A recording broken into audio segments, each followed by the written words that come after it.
Hello and welcome to us. I hail you at English with AS. Let's commence today's class.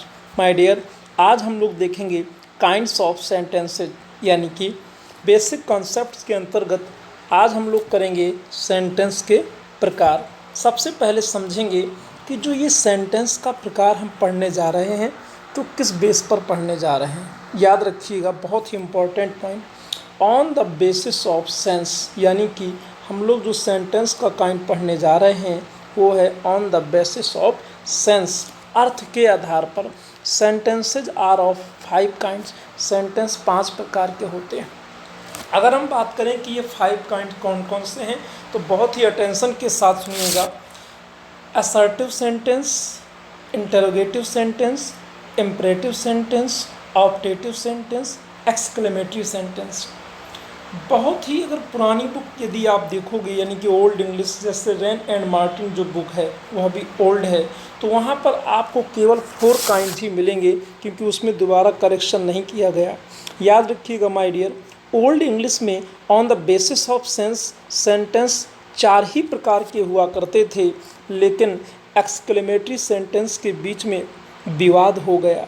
तो कहते हैं ना, जो जिसके साथ लंबे समय तक रहता है कुछ निशानी साथ होगी ज़रूर, कुछ यादें साथ तो होंगी ज़रूर। बेचारा ऑप्टेटिव सेंटेंस एक्सक्लेमेटरी सेंटेंस से निकलता है और अलग हो जाता है, लेकिन उसकी याद में, एक्सक्लेमेटरी की याद में आज भी आंसू बहा रहा है। यानी कि mark of exclamation exclamatory sentence के बीच में भी लगाया जाता है।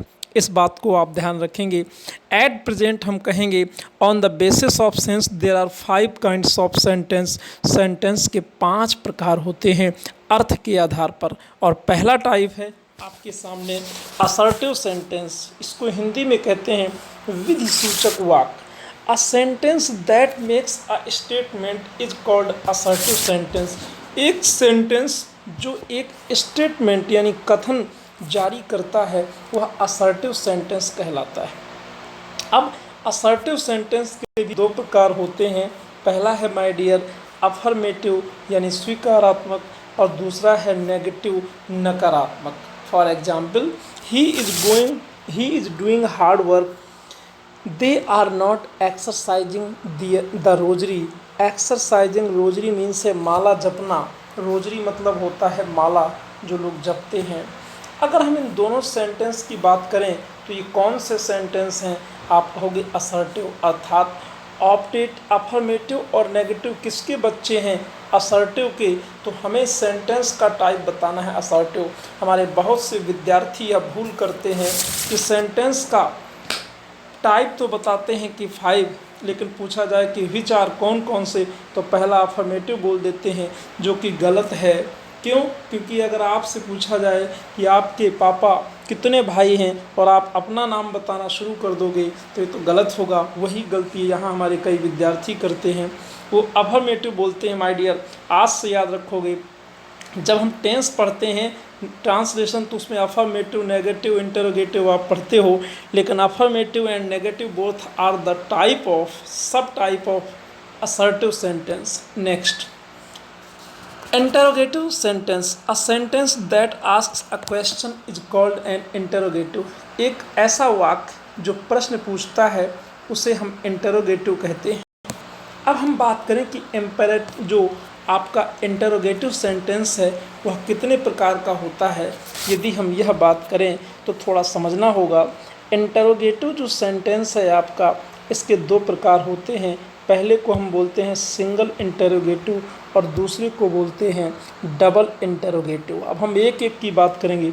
सिंगल इंटरोगेटिव हमेशा हेल्पिंग वर्ब से प्रारंभ होता है, और याद रखिएगा, जबकि डबल इंटरोगेटिव क्वेश्चन वर्ड से प्रारंभ होता है। सिंगल इंटरोगेटिव जैसे इसका जब भी जवाब दोगे तो यस या नो में आंसर दोगे, यस या नो में, लेकिन इसका जवाब यस या नो में नहीं दे सकते हैं।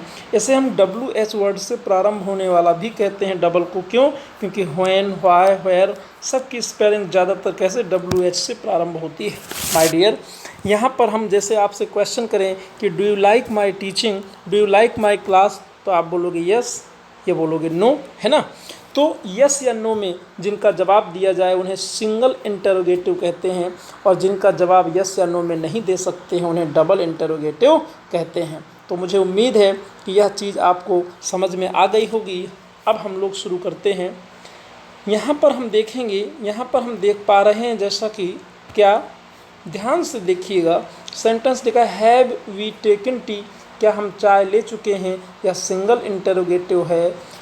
Who is making a noise, शोर कौन मचा रहा है, देखो WH वर्ड से शुरू हुआ, यही तो क्वेश्चन वर्ड है, यह डबल इंटरोगेटिव है। मुझे उम्मीद है कि आपको यह बात समझ में आ गई होगी। नेक्स्ट बात करते हैं हम imperative sentence. A sentence that expresses command और entreaty is called an imperative sentence. एक ऐसा वाक्य जो ऑर्डर, रिक्वेस्ट या एडवाइस का बोध कराता है उसे हम इम्परेटिव सेंटेंस कहते हैं। माय डियर, हमेशा याद रखना इस बात को, बिल्कुल भी मत भूलिएगा। और वो क्या है कि इम्परेटिव सेंटेंस में जो इंट्रीटी लिखा है, कमांड तो आप जानते हो आदेश होता है, लेकिन जो इंट्रीटी लिखा है इसका मतलब क्या है उस पॉइंट को आप समझो। इंट्रीटी का मतलब विनती या प्रार्थना होता है। आइडेंटिफिकेशन यानी पहचान, इम्परेटिव सेंटेंस की पहचान है मेन वर्ब की फर्स्ट फॉर्म प्लस ऑब्जेक्ट, यानी कि जो हमारा इम्परेटिव सेंटेंस है वो वर्ब की फर्स्ट फॉर्म से प्रारंभ होगा। यहाँ 2-3 बातें बोलूँगा, थोड़ा ध्यान से सुनना, काम आएगा। पहली चीज़, यहाँ पर कर्ता यू अंडरस्टूड यानी छिपा हुआ होता है। दूसरी बात ये याद रखना है आपको कि जो इम्परेटिव सेंटेंस है ना, इसका नेगेटिव भी बनता है। प्रारंभ में डू नॉट या डोंट लगाते हैं अथवा नेवर लगा करके भी बनाते हैं। इसको दोनों तरीके से हम बनाते हैं, ठीक है। तो आपको ध्यान रखना है इस बात को भी कि हम नेवर लगा के भी इसे बना सकते हैं। अच्छा, दूसरी चीज़ सुनिए पूरे गौर से, पूरे इत्मीनान से और पूरे ध्यान से। अब हम बात करते हैं कि भैया हम पढ़ रहे हैं भाव के आधार पर, on the basis of sense. तो इम्परेटिव सेंटेंस के 3 भाव होते हैं, ऑर्डर आदेश, एडवाइस प्रार्थना, एडवाइस सलाह, रिक्वेस्ट प्रार्थना। अगर 3 में से कोई भी भाव है तो आप समझ जाओगे क्या कि यह इम्परेटिव सेंटेंस है। मैंने आपको 2 बातें बताई और दोनों बातें मोटी मोटी आप समझने की कोशिश करिएगा। और दोनों बातें क्या हैं माय डियर, इसको देखो थोड़ा और ध्यान से समझो। पहली बात ये है, पहली बात आपकी क्या है, पहली बात ये है कि जो आपका इम्परेटिव सेंटेंस है, जो आपका इम्परेटिव सेंटेंस है, तो इम्परेटिव सेंटेंस में हम 3 बातें ध्यान रखते हैं, ऑर्डर, रिक्वेस्ट, एडवाइस। पहचान क्या है, सेंटेंस मेन वर्ब की फर्स्ट फॉर्म से प्रारंभ होता है। स्टॉप द बस, बस को रोको। सिट हियर प्लीज, कृपया यहाँ बैठ जाइए। अब इसका negative, do not plus main verb first form plus object. Do not molest the fair sex, fair sex मतलब वीमेन होता है, मॉलेस्ट मीन्स छेड़खानी करना, यानी कि महिलाओं को मत छेड़ो। नेवर डिस्ट्रॉय नेशनल प्रॉपर्टी, कभी राष्ट्रीय संपत्ति को नष्ट मत करो। इम्परेटिव सेंटेंस के अंतर्गत ही हम देखते हैं यूज ऑफ लेट, याद रखिएगा बहुत इंपॉर्टेंट है। स्ट्रक्चर कह रहा है late plus object plus main verb first form. 2 बातें याद रखना। मैं पहली चीज़ आपसे बोलता हूँ माय डियर, ये कॉम्पिटिटिव पॉइंट है कि लेट के बाद ऑब्जेक्टिव केस का प्रयोग करते हैं। और दूसरी बात, जब लेट आएगा तो हमेशा मेन वर्ब की फर्स्ट फॉर्म ही लगानी है, टू नहीं लगाना। Let him study the books of Om Narayan publication, उसे ओम नारायण पब्लिकेशन की पुस्तकें पढ़ने दो। Let Mohan play hockey, Mohan को हॉकी खेलने दो। Next, optative sentence. A sentence that expresses the hearty desire or wish is called optative sentence. एक ऐसा वाक्य जो हृदय की इच्छा को व्यक्त करे उसे हम ऑप्टेटिव सेंटेंस कहते हैं। अब आपका मन ये जरूर पूछेगा कि कैसी इच्छा गुरुजी, हृदय में तो बड़ी इच्छाएं होती हैं। माय डियर, याद रखना 3 भाव बोलता हूँ। एक है सुख, दूसरा है दुख, मामला गड़बड़ हो गया, दोबारा देखें इसको। 3 भाव बोलता हूँ। ऑप्टेटिव सेंटेंस के 3 भाव होते हैं। पहला, ईश्वर से प्रार्थना, दूसरा वरदान और तीसरा शार्प। 3 बातें याद रखो। यदि आप किसी को वरदान देना चाहते हैं या किसी को कर्स करना चाहते हैं यानी अभिशाप देना चाहते हैं अथवा ईश्वर से प्रार्थना करना चाहते हैं तो निश्चित तौर पर वहाँ ऑप्टेटिव सेंटेंस का यूज करेंगे। बहुत ध्यान से समझिएगा, और यदि आपने सेंटेंस का काइंड समझ लिया तो नरेशन समझना बहुत ही ईजी हो जाएगा। जब direct and indirect narration attempt करोगे माय डियर तो बहुत ईजी हो जाएगा। आइए देखते हैं क्या हम यहाँ देख रहे हैं कि इसकी डेफिनेशन क्या कह रही है माय डियर। डेफिनेशन पर थोड़ा जोर दो और समझो कि डेफिनेशन क्या समझाना चाह रही है। डेफिनेशन में कह रहा है कि a sentence that expresses the hearty desire और विश, एक वाक्य जो हृदय की इच्छा को बताए इज कॉल्ड ऑप्टेटिव। आइडेंटिफिकेशन मतलब पहचान। मे से सेंटेंस स्टार्ट होता है, may God bless you with a life partner, ईश्वर आपको क्या दे, एक जीवन साथी दे। ये सेंटेंस आप समझ सकते हो ईश्वर से प्रार्थना की गई है क्योंकि गॉड शब्द आया हुआ है। यदि मैं आपको एक वरदान देना चाहूँ, मेरा भी मन हो रहा है कि आज आपको कुछ अच्छा सा वरदान दे दूँ और मैं आपसे ऐसे सेंटेंस बोल दूँ, मैं आपसे ये सेंटेंस बोल दूँ, थोड़ा समझिएगा गौर से। मैं कह दूँ कि मे यू गेट सक्सेस, ईश्वर करे आप सफल हो जाएं। मे यू गेट सक्सेस, आप सफलता प्राप्त करें। ये मैंने क्या दिया आपको, वरदान दिया। अब कोई व्यक्ति यदि गुस्सा हो जाए तो वरदान की जगह क्या दे सकता है बताओ। अरे वो सीधा सीधा भाई, अगर गुस्सा हो जाएगा आदमी तो वरदान की जगह क्या, कोई दुर्वासा ऋषि भी तो बन सकता है। तो वो ऐसे भी तो कह सकता है, क्या कह सकता है, मे यू डाई, तुम मर जाओ, या ईश्वर करे तुम मर जाओ। तो पक्की बात है आप समझ जाओगे माय डियर, ऐसा किसी को कहना नहीं है लेकिन समझ जाओगे कि इसमें क्या शाप का भाव है। 3 भाव हों इसमें, यदि क्या हो, या तो वहाँ पर हमने किसी को आशीर्वाद दिया हो या श्राप दिया हो या ईश्वर से प्रार्थना की हो तो वह ऑप्टेटिव सेंटेंस होता है।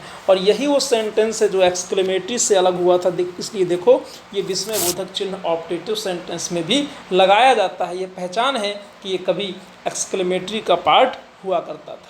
Next, exclamatory sentence, a sentence that expresses strong feeling is called exclamatory sentence. ये स्ट्रॉन्ग फीलिंग क्या होता है, एक्सक्लेमेटरी सेंटेंस को हिंदी में कहते हैं विस्मयबोधक वाक्य। ये क्या होती है माय डियर, इस इच्छा को, ये कौन कौन सी इच्छाएं हैं, ये 3 इच्छाएं हैं, ध्यान रखना, सुख, दुख और आश्चर्य। तीनों में से कोई भी है तो वह एक्सक्लेमेटरी होगा। पहचान तो जानते हो, अंत में मार्क ऑफ एक्सक्लेमेशन या कहीं भी मार्क ऑफ एक्सक्लेमेशन जरूर आएगा। For example, hurrah we have won the match, अरे आहा हम मैच जीत गए हैं। सुख, अलास शी हैज़ डाइड, दुख है कि वह मर गई है। यहाँ पर आप समझ सकते हैं, हम एग्जाम्पल दे दें, alas her brother has died, दुख है कि उसके भाई की मृत्यु हो गई है ना। तो यहाँ पर निश्चित तौर पर आप देख सकते हैं कि यह क्या हो गया, यह आपके सामने क्या हुआ, समझिए, थोड़ा सा कोशिश करिए समझने की।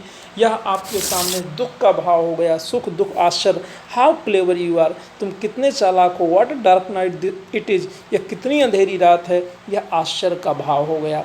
इस तरीके से माय डियर आपका एक्सक्लेमेटरी सेंटेंस कंप्लीट हुआ। ये फाउंडेशन के अंतर्गत आता है, बेसिक। वैसे हमारी प्रैक्टिस होती है शाम को डेली, कल से प्रैक्टिस ही मिलेगी आपको, लेकिन एक आपको टारगेट देना है। और जो लोग फाउंडेशन चाहते हैं, पिछले वीडियो में उन्होंने टारगेट अचीव नहीं किया है, तो दोबारा दे रहा हूँ कि यदि 50 कमेंट इस वीडियो में आते हैं कि हाँ हमें फाउंडेशन करना है, आप पूरा स्टार्ट करिए तो मैं शुरू कर दूँगा। डेली शाम को कल से आपको 7 PM पर क्या प्रैक्टिस ही मिलेगी, 25 question. So please take care, stay home and be safe.